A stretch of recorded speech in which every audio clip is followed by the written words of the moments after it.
So today we're going to talk about Ikigai and how to find your purpose in 5 easy steps, 5 simple steps is what I wrote. Ikigai is a Japanese term that was developed in the mid 60s by a woman talking about the purpose of life. It is basically why you get up in the morning and what pushes you forward.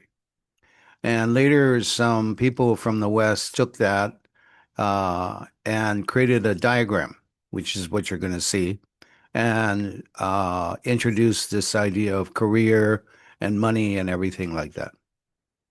So that's what we're going to talk about today, the 5 easy steps about how to get there, how to find your purpose. So I hope you're going to join me. This is Gary David Wan, and I thank you for being here. So finding your ikigai involves finding a balance between four different elements.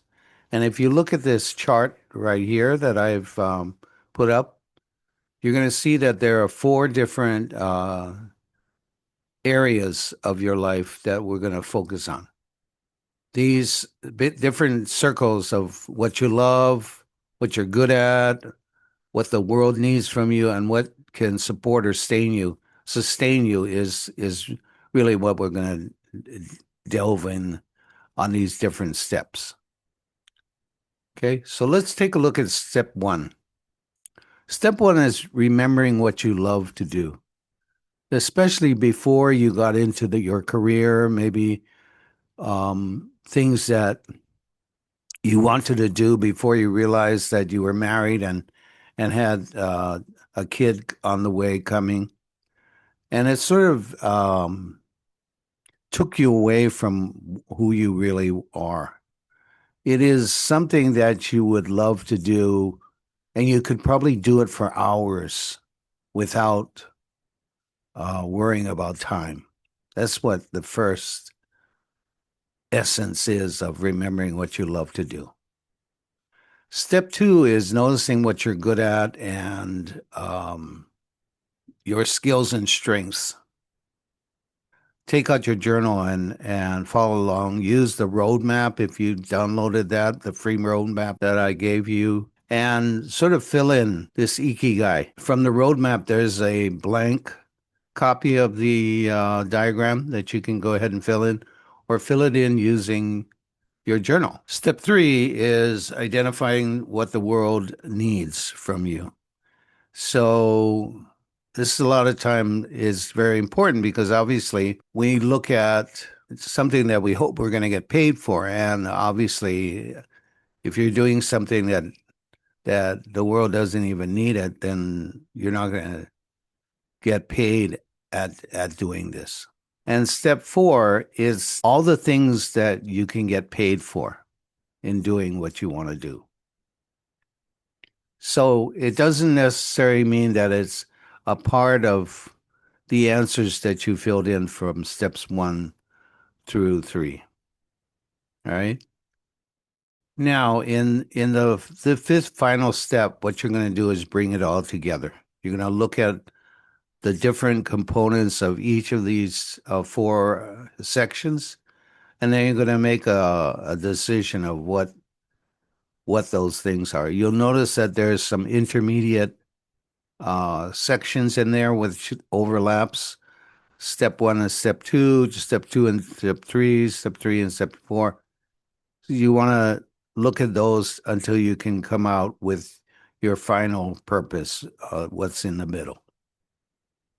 If you're comfortable with things like ChatGPT and AI, then one thing I would recommend is that you use that and you put in all the four steps, write it in, what each, what you love, and what you're good at. Put that in and ask ChatGPT based on the premise of Ikigai. What do you think my Ikigai is? What do you think my purpose is?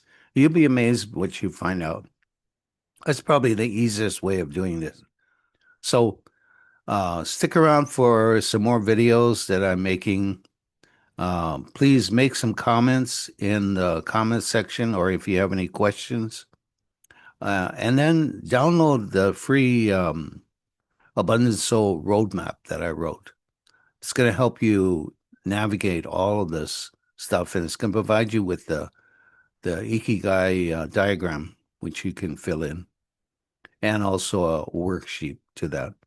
But I strongly suggest that you always write stuff in your journal because that journal is going to help you later on in years. I've gotten something, oh gosh, about over 30 journals.